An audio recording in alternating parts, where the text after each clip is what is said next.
నమస్తే. ఇన్నాళ్ళు నన్ను సపోర్ట్ చేస్తూ, ఎంకరేజ్ చేస్తూ మీ ప్రేమని నాకు అందిస్తున్న ప్రతి ఒక్కరికి కృతజ్ఞతలు. అలాగే ఈ వీడియో కూడా ఖచ్చితంగా మీకు ఉపయోగపడుతుంది. లైక్, షేర్ అండ్ సబ్స్క్రైబ్ చేసి మీ సపోర్ట్‌ని నాకు అందించండి. అలాగే ఈ వీడియో పట్ల మీకున్న అభిప్రాయాన్ని కామెంట్ సెక్షన్‌లో కామెంట్ చేసి తెలియజేయండి. ఇప్పుడు వీడియోని చూద్దాం. నమస్తే, వెల్కమ్ టు అవర్ ఛానల్. నేను పద్మిని. ప్రస్తుతం పాటు ప్రముఖ ఆధ్యాత్మికవేత్త, వాస్తు జ్యోతిష పండితులు, న్యూమరాలజిస్ట్ తనిష్క గారు ఉన్నారు. మాట్లాడదాం. తనిష్క గారు నమస్తే అండి. నమస్తే అమ్మా. బాగున్నారా తనిష్క గారు? బాగున్నా. చాలా రోజులైంది మిమ్మల్ని కలిసి. అవునండి.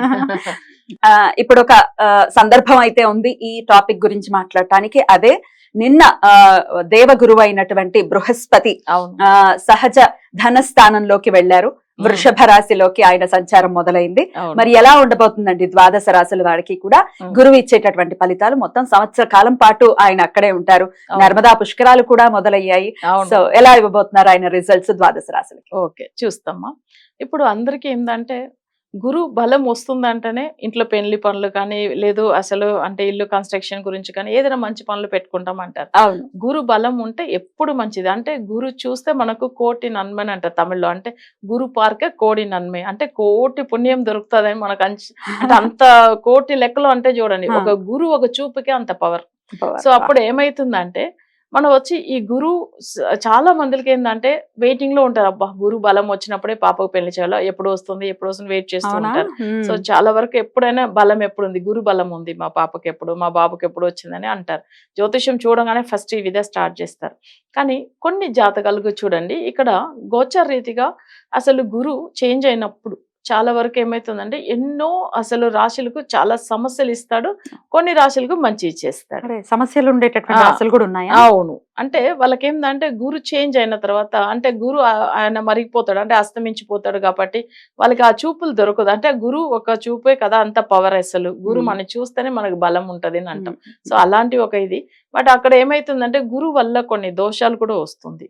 గురువు అంటేనే ధన కారకుడు అని చెప్తాం మనం ఎప్పుడైనా. కానీ గురు జాతకంలో బాగున్న వాళ్ళకి చూడండి, ఎక్కువ వాళ్ళకి అసలు గోల్డ్ తెచ్చుకోవడం, అసలు చాలా వరకు చూడండి మీరు ఎప్పుడైనా గురు బలం ఉన్న వాళ్ళకే వాళ్ళకి జ్యువెల్స్ కూడా చాలా ఎక్కువ వస్తూనే ఉంటాయి. వాళ్ళు వద్దని అనుకున్నా కూడా వాళ్ళ ఇంట్లో ఎప్పుడు ఉంటాయి, బంగారం ఉంటేనే ఉంటుంది. సో అది వచ్చి గురు బలం అనుగ్రహం. ఓకేనా? అయితే ఇప్పుడు మనం చూస్తాం ఏ రాశి వాళ్ళకి మేజర్ ప్రాబ్లమ్స్ ఇస్తుంది అనేది చూస్తాము. అలానే మంచి చేసేది కూడా మనం చూస్తాం. ముందు మంచి మాట్లాడుకుందాం.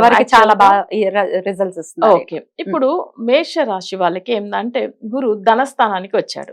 అంటే ఫస్ట్ రాశి వాళ్ళకి ఏమైందంటే 2వ స్థానం వచ్చి ధనస్థానం.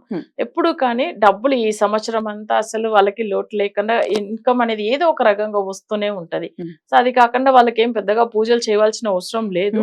కానీ వాళ్ళ చక్రంలో ఏదైనా దశ అంతర్దశ బాగా లేకపోతే వాళ్ళు కొన్ని సమస్యలు ఉన్నప్పుడు పూజలు తప్పకుండా చేసుకోవాలి.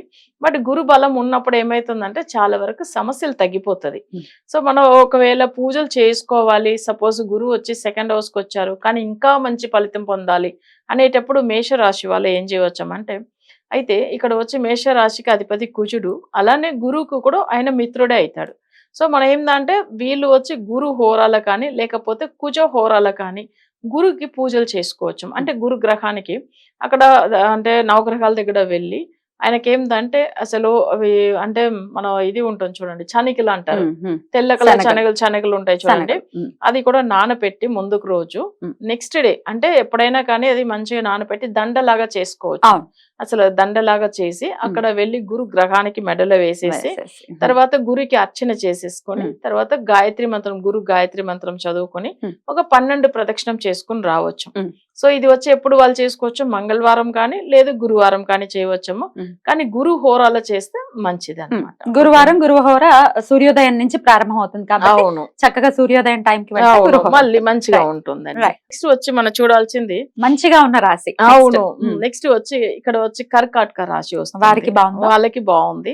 వాళ్ళకి ఏంటంటే 11వ స్థానంలో వచ్చేసాడు కాబట్టి లాభస్థానం. సో అది కూడా చాలా చాలా మంచి జరుగుతుంది వాళ్ళకి. ఇంత ముందుగా అష్టమ శని ఒక వల్ల బాధపడుతూ ఉంటారు. అయితే ఇప్పుడు ఏమైతుందంటే గురు బలం, గురు 11లో వచ్చినప్పుడు ఏమైతుందంటే కొంచెం ఆ ఒక అష్టమ శని దోషం కూడా తగ్గుతుంది. సో అవి కాకుండా ఏమైతుందంటే వాళ్ళకి వచ్చి ఇక్కడ లాభం అంటే ఏది చేసినా కానీ ఆ పనులు కలిసి వస్తుంది. సో నెక్స్ట్ ఆరోగ్య విషయంది బాగుంటుంది. వాళ్ళు బిజినెస్ లో కూడా చూసారంటే వాళ్ళకు ప్రతిదీ పెట్టిన ఇన్వెస్ట్మెంట్ అంతా మంచి ప్రాఫిట్ గా వస్తుంది. సో అట్లా బాగుంటుంది. నెక్స్ట్ ఎవరైనా గొడవలు అయ్యి వాళ్ళ రిలేటివ్స్ చాలా వరకు ఏదైనా ప్రాబ్లమ్స్ అంత ముందుగా ఫేస్ చేసి ఉంటే వాళ్ళందరూ కూడా మళ్ళీ తిరిగి వచ్చి మాట్లాడతారు, కలుస్తారు. సో అలా ఉంటుంది. నెక్స్ట్ వచ్చి పెద్దగా అంటే ఒక జాబ్ లో కూడా చూసామంటే కర్కాటక రాశికి 9th లాడు కూడా సేమ్ ఇదే గురి అవుతాడు. బట్ ప్రమోషన్స్ కూడా వస్తది ఈ సమస్య అంటే ఈ ఒక సంవత్సరంలో. నెక్స్ట్ ఇవన్నీ ఇంత ముందుగా జాబ్ లో ఏదైనా సమస్య ఉన్న వాళ్ళకి ఆ సమస్య తొలగిపోతుంది. సో ఇవంతా ఏంటంటే 6వ స్థానము గురు, 9వ స్థానం కూడా గురు, బట్ ఆయన 11లో వచ్చాడు కదా. సో అలా ఉన్నప్పుడు రుణ రోగం అంటే రుణము అసలు రోగం ఇదంతా కూడా క్లియర్ అయిపోతుంది. So next 9th house job luck గురించి, సో దాంట్లో జాబ్ లో ఉన్న ఇష్యూస్ అని క్లియర్ అయిపోతుంది. అది కూడా అంతే మంచిగా అయిపోతుంది కదా. సో వాళ్ళకి కర్కాటక రాశి వాళ్ళకి చాలా మాక్సిమం అవి బాగుంది. 11లో ఉన్న గురు ఎప్పుడు మంచి చేస్తాడు. అయితే కొంతమందికి ఒక డౌట్ రావచ్చు, వృషభ రాశిలో ఉన్నాడు కదా గురు అంటే కంపల్సరీ మంచి 11వ స్థానం అంటే మంచిదే చేస్తాడు. సో అది ఏంటంటే కర్కాటక వాళ్ళ రాశి వాళ్ళకి 11 గురు మంచిది, ఎప్పుడు లాభమే ఉంటుంది అని మనం చెప్పుకోవచ్చు.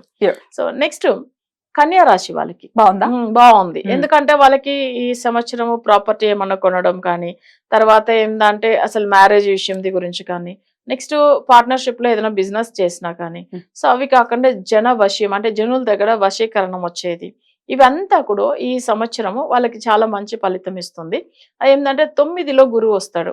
ఇంకోటి 9లో గురువు వచ్చినప్పుడు ఏమైతుందంటే దాంట్లో తమిళ్లో ఒక పాట ఉంటది, ఓడిపోనవనుకు వన్బదిల్ గురువు అంటే అబ్రాడ్ వెళ్లేదానికి ప్లాన్ చేస్తున్నారు చాలా మంది కన్యా రాశిలో ఉన్నారు అనుకోండి. ఇంత ముందుగా ఎంత ట్రై చేసినా వెళ్ళలేకుండా పోయి ఉండొచ్చు, బట్ ఈ సంవత్సరం అయితే వెళ్ళవచ్చు, వెళ్ళే అవకాశాలు ఎక్కువ ఉంటుంది. సో 9th లో ఉన్న గురు ఎప్పుడైనా అబ్రాడ్ లో వెళ్ళి మంచిగా ఎర్న్ చేసే టైం 9th లో గురు వచ్చినప్పుడు.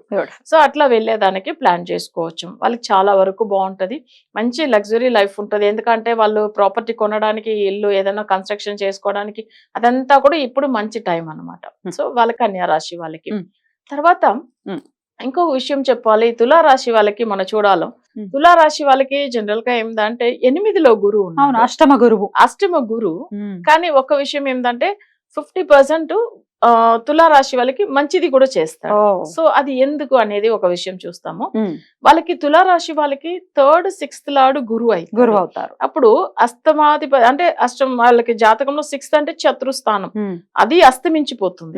3rd హౌస్ కూడా వాళ్ళకి మంచిది కాదు తులా లగ్నానికి, బట్ ఆయన అస్తమించడం వల్ల మంచి జరుగుతుంది. కానీ ఒక్క విషయం ఏంటంటే 8లో గురువు ఉంటే కొన్ని కష్టాలు కూడా ఇస్తాడు అని చెప్తాం. కష్టాలు ఇస్తాడు, కానీ ఎవరెవరికి కష్టాలు ఇచ్చాడు అనేది కూడా మళ్ళీ తర్వాత సబ్జెక్ట్ లో మనం మాట్లాడుతూ వస్తాం.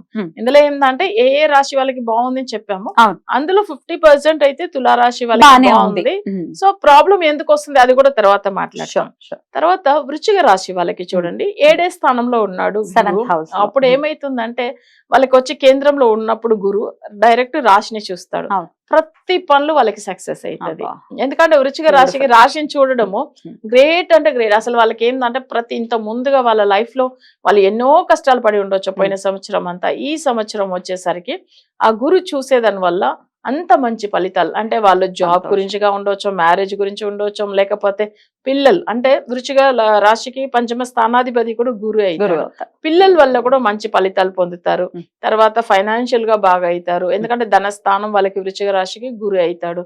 సో ఇప్పుడు ఏదైనా పనులు బిజినెస్ విషయంది లేదు, పిల్లల పెళ్లి విషయంది, లేకపోతే ఏది పెట్టుకున్నా ఈ సంవత్సరం అయితే వాళ్ళకి బాగానే కలిసి వస్తుంది. అద్భుతం అండి, ఎందుకంటే ఆల్రెడీ అర్ధాష్టమ శనితో ఇబ్బంది పడుతూ ఉన్నారు వృశ్చిక రాశి వారికి. కరెక్ట్, గురువు యొక్క అనుగ్రహం పరిపూర్ణంగా పొందబోతున్నారు, పరిపూర్ణంగా వస్తుంది. 7వ స్థానం ఇప్పుడు డైరెక్ట్ చూస్తాడు కదా, సో రాశిని అది కూడా అసలు జన్మ రాశిని చూస్తున్నాడు. సో అందుకే ఏమైతుందంటే అన్ని రాశి కంటే ఎప్పుడైనా కానీ 7లో ఉన్న గురు రాశిని చూడడం ఇంకా మంచి ఫలితం.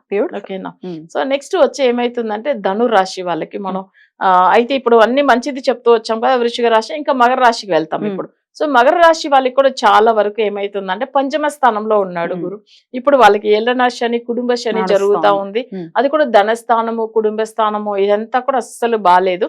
కానీ ఏంటంటే శని వల్ల లాస్ట్ మరి వాళ్ళు జన్మ శనిగా ఉన్నప్పుడు కానీ, ఇప్పుడు లాస్ట్ 1.5 year గా వాళ్ళకి కుటుంబ శని నడుస్తున్నప్పుడు కానీ చాలా సమస్యలు వచ్చింది.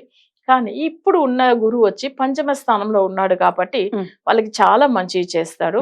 పిల్లల వల్ల మంచి లాభం పొందుతారు. మ్. అవి కాకుండా ఏంటంటే పూర్వ జన్మ కర్మ ప్రకారం కొన్ని దోషాలు ఉంటే మ్. అవి తొలగిపోతది. మ్. పూర్వీక ఆస్తుల విషయంలో ఏదైనా గొడవలు ఉంటే అవి కూడా క్లియర్ అవుతుంది ఇప్పుడు ఈ గురువు వల్ల. సో నెక్స్ట్ వచ్చి ఏంటంటే పిల్లల వల్ల సంతోషంగా ఉంటారు ఈ సంవత్సరం వాళ్ళు. సో అవి కాకుండా ఏంటంటే పంచమ గురువు అనేటప్పుడు ఎప్పుడైనా కానీ మనశ్శాంతి కూడా ఇస్తుంది వాళ్ళకి. సో ఇదంతా మకర రాశి వాళ్ళకి. వాళ్ళు చాలా సంతోషంగా ఎలాగో ఉంటారు, అలాగే ఉండాలని మనస్ఫూర్తిగా కోరుకుంటూ ఇక నెక్స్ట్ ఎపిసోడ్ లో మరి బాగుంటే ఓకే, బాలేనప్పుడే కదా సమస్య. మరి బాలేనటువంటి రాశుల్ని కూడా ఒకసారి తెలుసుకుని, ఇది జస్ట్ ఇండికేషన్ మాత్రమే కాబట్టి పరిహారాలు చేసుకుంటే గురువు ఖచ్చితంగా అంత మరీ క్రూరాతి క్రూరంగా ఉండేటటువంటి పరిస్థితి ఉండదు కాబట్టి ఆయన అనుగ్రహాన్ని పొందేటటువంటి, ఖచ్చితంగా మనం ప్రయత్నించి ఆయన అనుగ్రహం పొందేటటువంటి రాశులు ఏంటో నెక్స్ట్ ఎపిసోడ్ లో మీరు చెప్తారు కానీ madam. Thank you so much madam. నమస్తే. నమస్తే అమ్మా.